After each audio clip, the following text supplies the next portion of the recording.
இயேசு கிறிஸ்து வெள்ளிக்கிழமைதான் மரித்தாரா என்பதை வேத வசனங்களை கொண்டு நாம் தியானிக்கலாம். பரிசேயர்களும் வேதபாரர்களும் இயேசுவிடம் தங்களுக்கு ஒரு அடையாளத்தை கேட்டார்கள். யோனா இரவும் பகலும் 3 நாள் ஒரு பெரிய மீனின் வயிற்றில் இருந்தது போல மனுஷகுமாரனும் இரவும் பகலும் 3 நாள் பூமியின் இருதயத்தில் இருப்பார் என்றார். இயேசு கிறிஸ்து மரித்த நாள் பிரதான ஓய்வு நாளுக்கு ஆயத்த நாளா இருந்ததென்று யோவான் 19 அதிகாரம் 31 வசனத்தில் நாம் வாசிக்கிறோம்.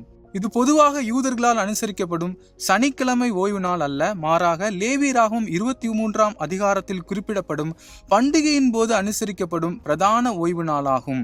இன்றைக்கும் இயேசு கிறிஸ்து வெள்ளிக்கிழமை மரித்தார் என்று நம்பப்படும் நிகழ்வும் தவறானது.